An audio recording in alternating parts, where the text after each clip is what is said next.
Another year, another M.O.T. It went straight through last year. Can't see it happening this time. M.O.Ts never normally bother me, but with the Transit, it always means a lot of work. Well, it failed. I wouldn't mind, but I've already spent £300 on it for tyres and exhaust. Well, luckily it's only welding. That's just time. So, well, I suppose I better get back and crack on with it. I would have to pick the hottest weeks of the year. Right, this is the first job I'm going to tackle. A great big hole up there. And it goes down there. I don't know. I might just cut that side out. Cut it out across there and put a plate in, weld it back in. You know, anything else would just be too much. I really ought to know when to quit.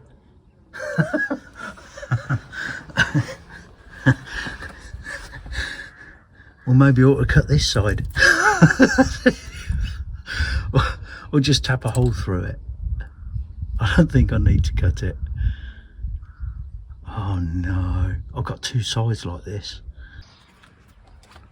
Right, I've just disconnected my battery because, I don't know, I've forgot quite a few times and nothing's ever happened, but you never know. You don't want any stray voltage going round. And also, I've got a weld underneath here. The last time I welded that, I set the bloody thing on fire. Still, let's get on with the main job at hand.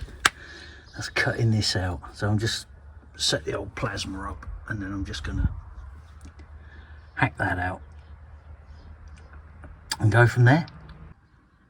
Right, I've just cut that off and I'm surprised how good it really is. So, come on, like that. It's quite solid. So I'm gonna have no problems welding that back in.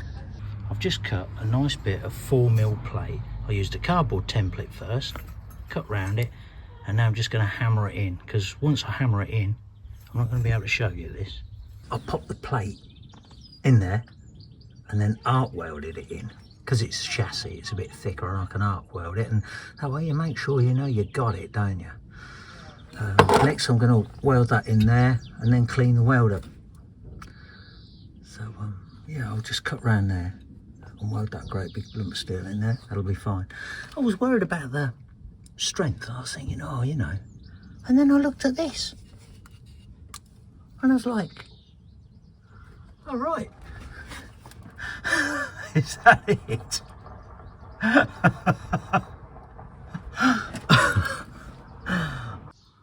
That's it then. This side's finished. And I've also welded this hole here. It hadn't really gone through and it was plated from the other side, but the last time I welded this up, I set the van on fire and it burnt the wiring loom and everything. Oh, I'll show you the picture. Luckily I'd got some fire extinguishers, so I've just got buckets of water and everything for when I sort of weld underneath there. Oh yeah, that was the cardboard template. I just quickly cut that out, so that's good. And there's the plate. And that'll do. That's that side done. Oh, I'm still not looking forward to that. What a mess. Right. I finished the spring hanger, just that one side. It's so hot. I don't know what it is, 30 plus is it? So that was yesterday, and today I can't face laying under it welding again today. So I've popped off and see what the brake problem is. And I don't know if you can see, but there's fluid coming out of that. There's definitely some little bubbles. Can you see the little bubbles? So that's gone, and also the shoes are practically gone. Oh well, just means I don't have to do much today. I'll have to order the parts tomorrow. The first thing you need to do is take as many pictures of it as you can. The springs are here, the springs are there, you know, with as much reference points as you can get. And then I'm going to wash it all down with petrol. Apparently there's two different sorts of rear wheel brake drum cylinders. So I've got these two here, and I opened them up, and guess what? They're both exactly the same. So that's all right. So I'm still got to take one back. What a pain in the neck. I had to wait and all for them to get the other one in. Right, I've just put it back together. I didn't really want to mess about with my camera, well, my phone, and the brake fluid and everything else. So I didn't really film it. And it was too hot and I really couldn't be arsed.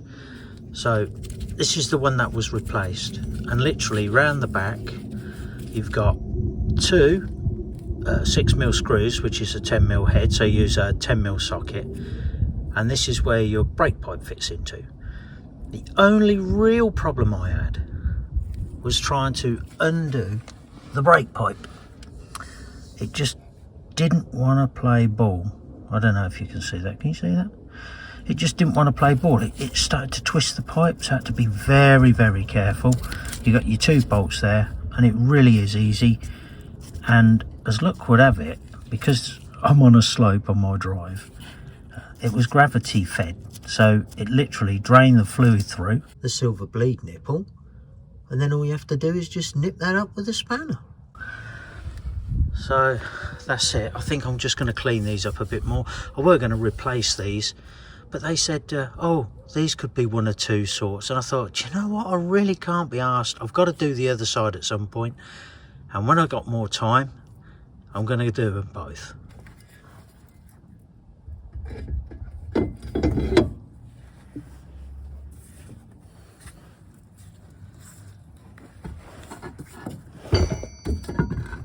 Right, the brakes are done. I'm just going to start on this now.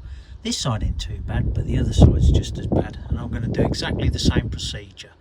I'm just going to cut it out, cut another bit of plate, weld that in, and so on and so forth, blah, blah, blah. So, right, now I'm just going to go and cut the plate.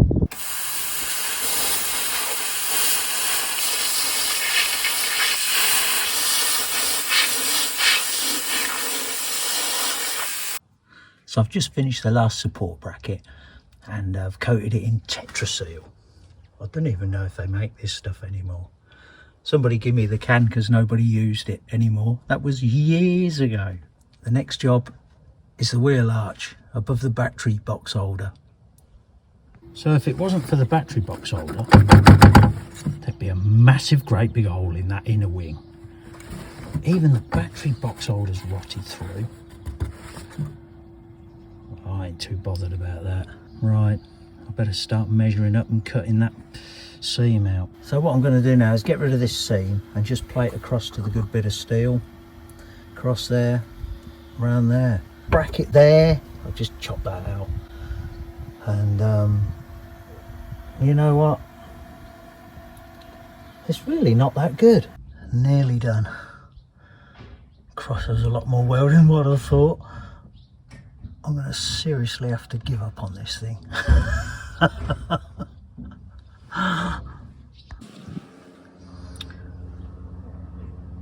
Right, that's it. It's all welded up, all sealed up. And all I've got to do now is polish the front lights and it's ready for a retest.